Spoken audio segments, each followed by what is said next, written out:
Bonjour tout le monde, aujourd'hui on se retrouve pour ma première vidéo qui porte sur la factorielle, les coefficients binomiaux et la probabilité de gagner au loto. La probabilité de gagner au loto va dépendre des deux notions qu'on va voir avant, du coup, la factorielle et les coefficients binomiaux. Ce sont des notions qui sont très accessibles à beaucoup de gens. On peut dire qu'un un élève de 6e peut comprendre ça, puisqu'en fait on va faire des multiplications successives. C'est ça qui va nous permettre de comprendre ces deux notions pour calculer la probabilité de gagner au loto. Donc comme je l'ai énoncé, la première notion qu'on va voir, ça va être la factorielle. Et alors, qu'est-ce que c'est la factorielle? Eh bien, c'est tout simplement une multiplication successive. En fait, on va prendre un entier naturel, positif, donc ça va être par exemple 0, 1, 2, 3, 4, 5, 6, 7, 8, 9, 10, jusqu'à l'infini, mais ça ne peut pas être 1, quelque chose, ça ne peut pas être moins quelque chose. En réalité, si, mais parce qu'on peut le prolonger avec la fonction gamma, mais ce n'est pas l'intérêt de la vidéo aujourd'hui. Ce qu'on veut voir, on veut voir l'intérêt principal de la factorielle. Donc la factorielle, ça se note comme ceci, ça se note n, point d'exclamation, qui se lit n factoriel, mais avec n qui appartient à l'ensemble des entiers naturels. Pour calculer la factorielle, ça démarre de 1, et ensuite on multiplie tous les nombres de 1 jusqu'à ce nombre, tous les nombres entre eux. C'est-à-dire, par exemple, pour 5 factoriels, ça va être 1 fois 2 fois 3 fois 4 fois 5. On démarre de 1 et on va jusqu'à 5. 1 fois 2, ça fait 2, fois 3, ça fait 6, fois 4, 24, fois 5, 120. Donc 5 factoriel est égal à 120. Et rigoureusement, en mathématiques, on peut écrire la factorielle sous la forme d'un produit.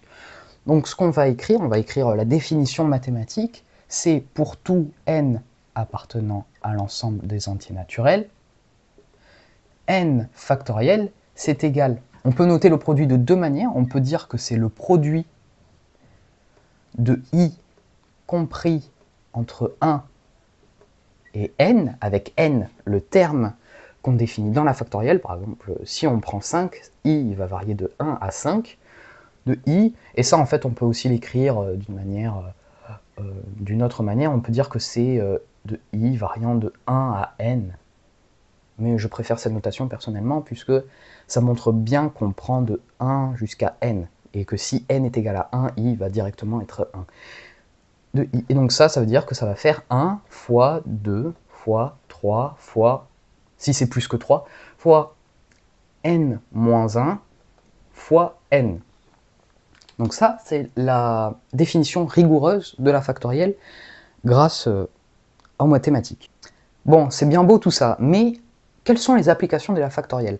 À quoi sert vraiment la factorielle? Eh bien, en probabilité, en analyse combinatoire, en dénombrement, on peut utiliser la factorielle pour calculer le nombre de combinaisons différentes.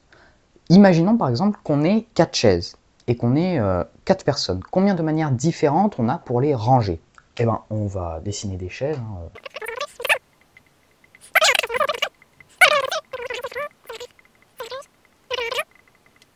Et combien de manières différentes on a pour les ranger? Du coup, comme je l'ai mis ici, on peut mettre Fourier en première place, on peut mettre Laplace en deuxième, Lagrange en troisième place et Poincaré en quatrième place.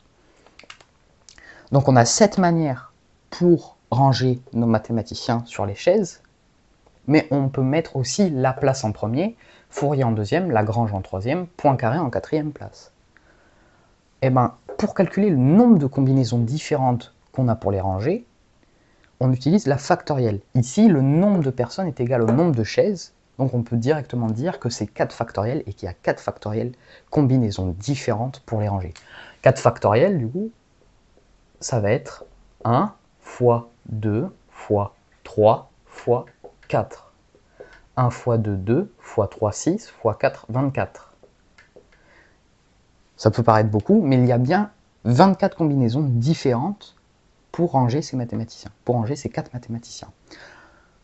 Alors, on ne va pas tous les dénombrer, on va prendre juste un exemple en dessous pour bien prouver que la factorielle marche pour des exemples comme ça. On va prendre un autre exemple, on va prendre un exemple avec des livres. Imaginons qu'on ait 3 livres sur une étagère. On va en prendre un noir, un rouge et un rouge noir. Donc ici, on a 3 livres sur une étagère. Normalement, le nombre de combinaisons différentes pour ranger ces livres devrait être 6, puisqu'on a 3 factoriels qui est égal à 1 fois 2 fois 3, 1 fois 2, 2 fois 3, 6. Et donc du coup, ça c'est 6, c'est pas beaucoup, on a le temps de montrer qu'il y a bien 6 façons différentes de ranger ces livres. Donc on a noir, rouge, rouge, noir. On peut aussi avoir noir, rouge, noir, rouge, comme ceci. On peut aussi avoir rouge, noir, rouge, noir. Et on peut aussi avoir rouge, rouge, noir, noir. On peut aussi avoir rouge, noir, rouge, noir. Donc 1, 2, 3, 4, 5. Et la dernière, rouge, noir, noir, rouge. Il n'y a pas de façon différente de ranger ces livres. Il n'y a pas plus de combinaisons que 6. Alors maintenant, on va voir que la factorielle a une autre manière d'être écrite. Alors, on avait vu que la factorielle, du coup, pour les entiers naturels, c'était 1 fois 2, fois 3, fois 4, jusqu'à le nombre qu'on a mis à la factorielle. Et bien, en fait, on peut aussi décomposer la factorielle. N factoriel, on est d'accord que c'est 1 fois 2 fois 3 fois 4. Alors là, on le fait pour beaucoup parce qu'on va en avoir besoin. Fois tac tac tac, fois n moins 2 fois n moins 1 fois n. Et bien ici, on peut dire que n factoriel, c'est n-1 factoriel fois n. Pourquoi? Parce que n-1 factoriel, on multiplie bien les nombres de 1 jusqu'à n-1. Donc n factoriel, on peut aussi dire que c'est égal à n-1 factoriel fois n. Et ainsi de suite, on peut aussi dire que n factoriel, c'est n-2 factoriel fois n-1 fois n, du coup.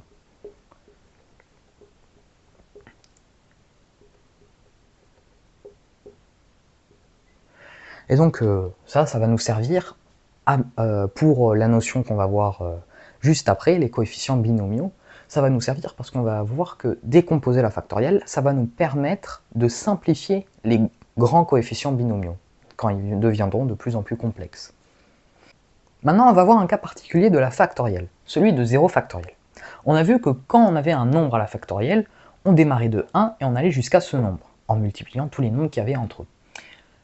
Comme on l'avait défini avec les produits, c'était la même chose, i variait de 1 jusqu'à n, avec n factoriel, pour n factoriel. Mais pour 0 factoriel, on ne peut pas démarrer de 1 puisque n dans le produit il se trouve avant 1. Par exemple là, ici. Et bien, pour trouver un vrai résultat à 0 factoriel, on utilise la manière la plus rigoureuse qui est celle d'utiliser la fonction gamma, qui est une partie du nom de ma chaîne.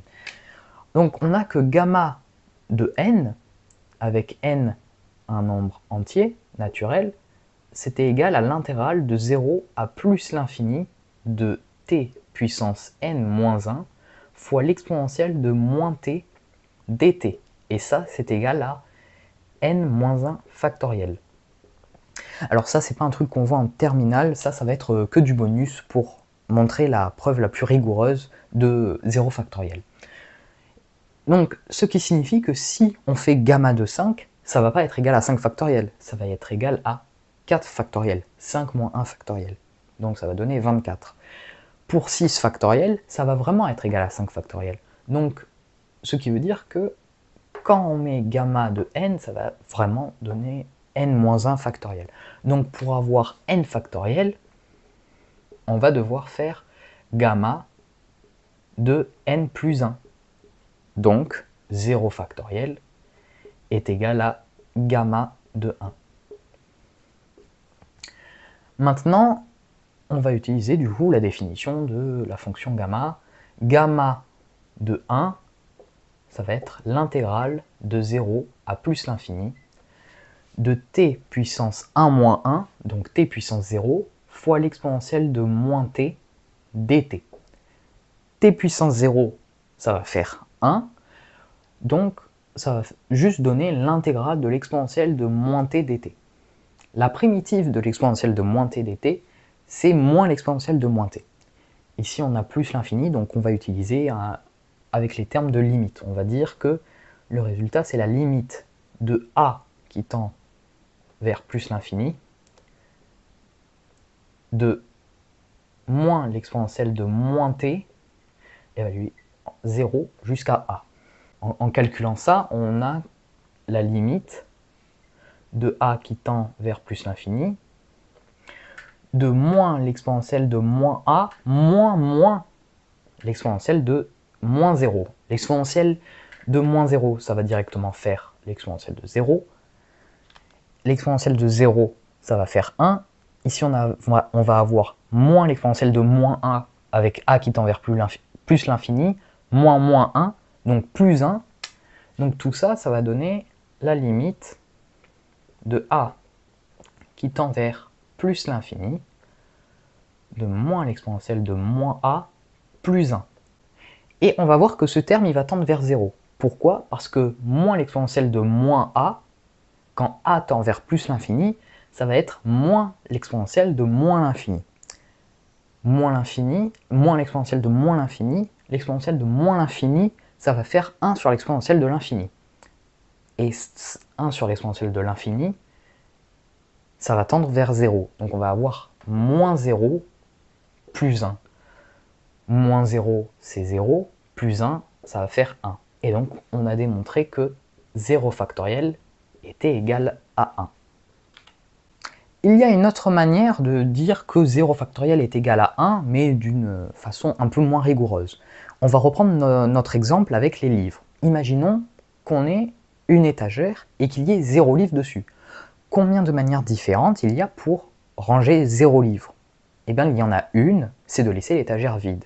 Et ça représente 0 factoriel. D'une façon moins rigoureuse, mais d'une façon quand même. Maintenant, nous allons passer à la deuxième partie de cette vidéo. Nous allons traiter les coefficients binomiaux. Alors, un coefficient binomial, ça se note comme ceci. K en bas et N en haut, et ça se lit K parmi N. Et il y a une formule qui définit les coefficients binomiaux, c'est celle-ci. C'est n factoriel sur k factoriel fois n moins k factoriel. D'où l'utilité d'avoir traité les factoriels avant, puisqu'en fait, c'est ce qui permet de définir ce coefficient binomial. Et il ne faut surtout pas confondre les coefficients binomiaux avec les coordonnées de vecteurs, parce que ça n'a absolument rien à voir. C'est pas la même chose que 4, 3, qui devrait du coup donner un vecteur comme ça. Non, ça n'a absolument rien à voir avec la géométrie, c'est purement des probabilités, c'est purement de l'analyse combinatoire. Et alors on va définir les coefficients binomiaux, on va faire la définition mathématique. En fait, pour tout n k appartenant à n, tel que n est supérieur ou égal à k parmi n, c'est égal à n factoriel sur k factoriel fois n moins k factoriel. Donc ça, c'est la définition mathématique. Et il y a plusieurs manières de calculer un coefficient binomial. C'est celle grâce au triangle de Pascal. Donc le triangle de Pascal, c'est cette chose-là, c'est une sorte de triangle avec des chiffres qui fait quelque chose similaire à ça, qui fait quelque chose comme ça.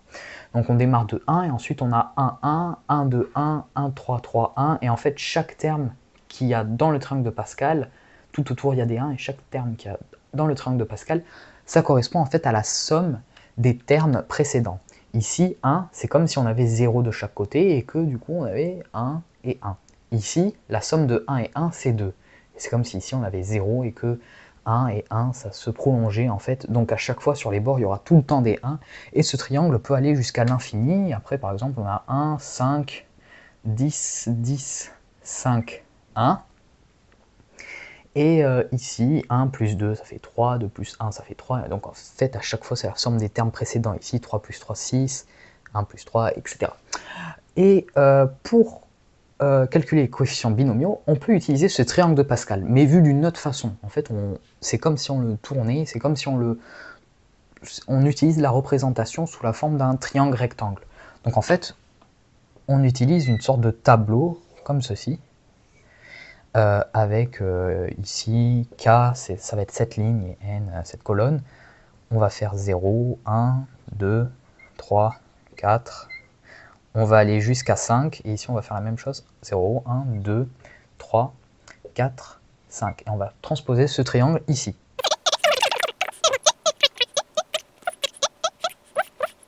Donc on a cette chose, et en fait ici j'ai mis que K c'était cette ligne, et N c'était cette colonne. Et en fait, c'est grâce à ce triangle qu'on peut calculer beaucoup de coefficients binomiaux. Par exemple, si K est égal à 2, donc on va prendre 2 et N est égal à 4, on n'a que 2 parmi 4, c'est égal à 6. On peut vérifier facilement, 2 parmi 4, c'est du coup 4 factoriels sur 2 factoriels fois 4 moins 2 factoriels. Donc on a 4 factoriels sur 2 factoriels fois 4 moins 2 factoriels. 4 moins 2, ça fait 2, donc il ne nous reste plus que 4 factoriels sur 2 factoriels fois 2 factoriels. Ici, on a vu juste précédemment que la factorielle, on peut la décomposer différemment. Donc 4 factoriels, on peut la réécrire, on peut réécrire 4 factoriels en prenant en termes de factoriels. Ici, c'est pas très utile puisque 2 factoriels, c'est directement égal à 2. Mais imaginons qu'on ait des chiffres de plus en plus grands, par exemple 10 factoriels sur 4 factoriels, là, c'est un peu plus dur de simplifier, donc c'est pour ça qu'on élargit 4 factoriels en produit. Donc en fait, ça, on peut dire que c'est 4 fois 3 fois 2 factoriels sur 2 factoriels fois 2 factoriels. Ici, les deux, ils se simplifient. 2 factoriels, ça fait juste 2. Et ici, 4 fois 3 sur 2, donc 12 sur 2. Et tout ça, c'est égal à 6. Et donc, on a bien démontré que 2 parmi 4, c'était égal à 6. Donc, ce triangle de Pascal nous est très utile, des fois, pour des coefficients binomiaux de plus en plus grands, si on le fait de plus en plus grand. Et ici, on peut voir quelque chose. 4 parmi 5, c'est égal à 5. 3 parmi 4, c'est égal à 3. 2 parmi 3, c'est égal à 3. Et en fait, il y a plusieurs propriétés avec les coefficients binomiaux. Comme coefficients binomiaux qu'on peut avoir régulièrement, c'est 0 parmi n. Donc ça va être égal à 1. On va démontrer pourquoi. On a aussi 1 parmi n. Ça va être égal à n. On a aussi n-1 parmi n. Ça va aussi être égal à n. Et on a n parmi n. Et ça va être égal à 1. Pourquoi 0 parmi n est égal à 1? Parce que ici, on peut dire que c'est n factoriel sur 0 factoriel fois n-0 factoriel. 0 factoriel, d'où l'utilité de l'avoir démontré avant, ça fait 1. Donc ça, on peut juste l'enlever. Et n-0, ça va faire 0. Non, n-0, ça va faire n factoriel sur n factoriel. Et donc on va avoir cette chose-là. Et ça, du coup, ça simplifie et ça fait juste 1. Première propriété qu'on a démontrée avec les coefficients binomiaux qui marchent pour n'importe quelle valeur de n. 1 parmi n, ici, on a n factoriel sur 1 factoriel, donc 1, fois n-1 factoriel. 1 factoriel, on peut le laisser de côté, puisque ça fait 1, et n factoriel, on peut le décomposer. Comme je l'ai montré précédemment, on peut dire que n factoriel, c'est n fois n-1 factoriel. Donc, n fois n-1 factoriel sur n-1 factoriel. Ici, Et ici, on a exactement la même chose, donc ça peut se simplifier, et il nous reste plus que n. Pour ce coefficient binomial, on va avoir exactement la même chose. On va avoir n factoriel sur n-1 factoriel fois n moins n-1 factoriel. n moins n-1, tout ça, ça va faire 1. Donc on va avoir 1 factoriel. Donc 1. Et ici, on peut exactement redécomposer n factoriel comme n fois n-1 factoriel. Donc en fait, ici, on a n fois n-1 factoriel sur n-1 factoriel. Et donc c'est exactement la même chose qu'ici, on peut les simplifier, et ça c'est bien égal à n. Le dernier c'est n parmi n. n parmi n, c'est n factoriel sur n factoriel fois n moins n factoriel. Ici, n moins n factoriel, ça va faire 0 factoriel, et ça va directement être égal à 1. Donc 1, on peut l'enlever, et on va avoir n factoriel sur n factoriel, et ça va être aussi égal à 1. Donc ça, c'est 4 coefficients binomiaux importants qu'on peut vite repérer et qu'on peut directement donner le résultat, puisque ça marche pour n'importe quelle valeur de n. n, ça peut être l'infini, ça peut être n'importe quoi, il faut que ça soit n'importe quel entier. Maintenant, nous allons faire quelques applications des coefficients binomiaux. Donc, on va prendre quelques aimants qui vont nous être utiles. On va prendre un vert, un orange, un rouge et un noir. Voilà.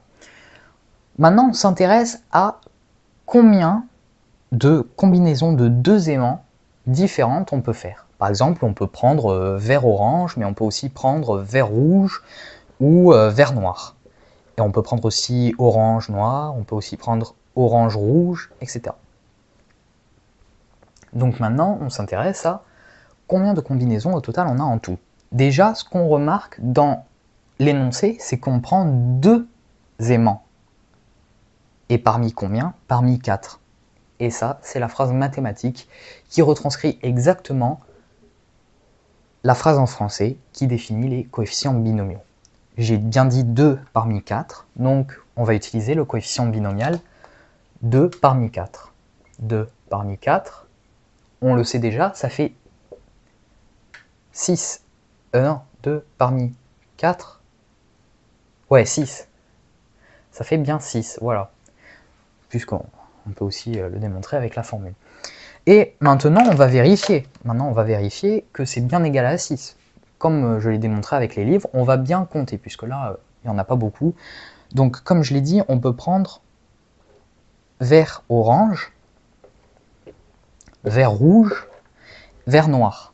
Ça fait déjà 3. Donc, avec le vert, on va mettre V, on a 3 combinaisons différentes contenant du vert.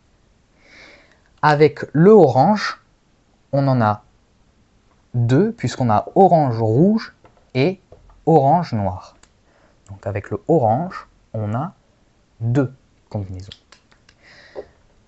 Avec le rouge, on a une seule, puisqu'on a rouge et noir. Et le rouge a déjà fait des combinaisons avec l'orange et le vert, comme le orange a déjà fait la combinaison avec le vert. Donc avec le rouge, on en a une seule.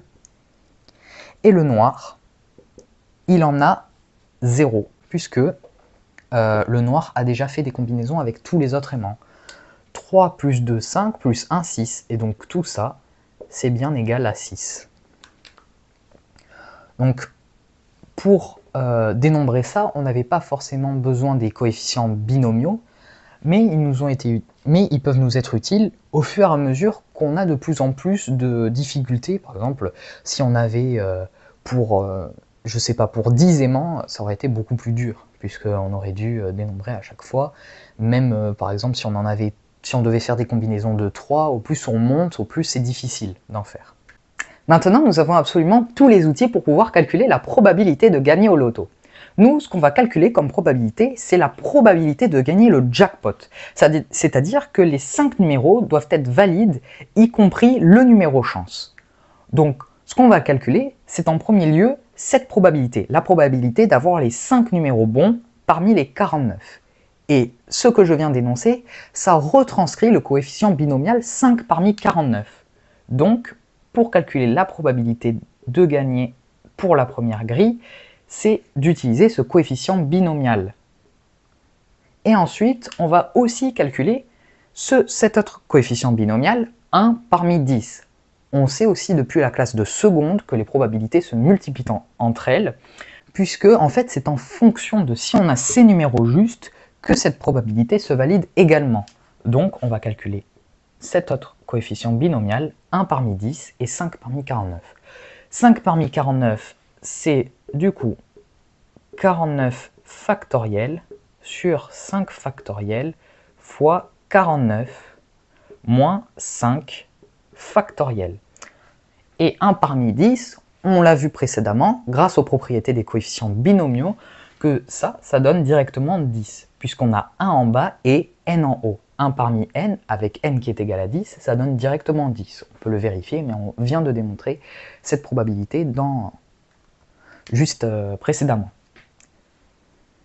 Donc ce coefficient binomial, on va décomposer 49 jusqu'à atteindre 44, puisque 49 moins 5 donne 44 factoriel.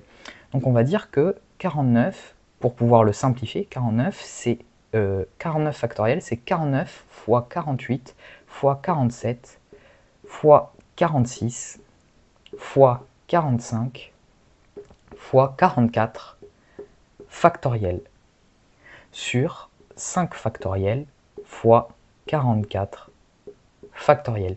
Ici, 44 factoriel se simplifie avec le 44 factoriel en haut.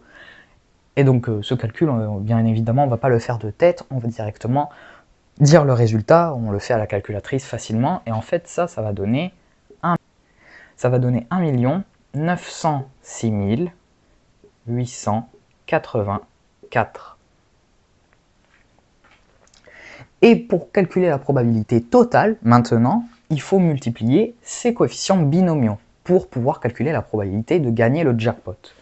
Donc, au total, la probabilité de gagner, ça va être ce nombre fois 10. Donc, on va avoir 19 68 840. Ça, c'est la probabilité de gagner au loto. On a une chance sur 19 68 840 de gagner le jackpot. Et si on veut retranscrire ça en pourcentage, du coup, en fait, on a une chance sur 19 millions. Ça, c'est environ égal à 0,0000005% de chance de gagner le jackpot au loto. Cependant, il existe une méthode pour gagner à coup sûr au loto. On a vu qu'il y avait 19 68 840 grilles de loto différentes. Donc si on veut gagner à coup sûr au loto, il faudrait compléter les 19 68 840 grilles de loto différentes. Mais si l'achat d'une grille de loto dépasse déjà 1 euro, cela impliquerait une trop grosse dépense supérieure à 19 millions. Donc il faudrait que le jackpot soit beaucoup plus élevé à 19 millions. Cependant, il existe une autre contrainte, c'est celle du temps. Compléter les 19 millions de grilles de loto différentes, ça impliquerait également beaucoup de temps. Donc, ce scénario n'est malheureusement pas envisageable.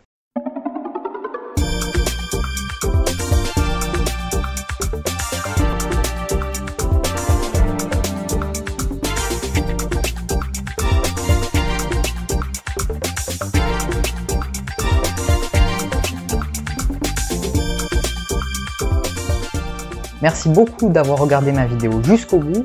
Je tiens également à remercier toutes les personnes qui m'ont envoyé des commentaires positifs ou les personnes qui se sont abonnées à ma chaîne et qui ont liké ma vidéo de présentation. Et en dernier, je compte remercier vivement Médéric Nio de la chaîne Médématique de m'avoir donné des précieux conseils pour bien démarrer sur YouTube.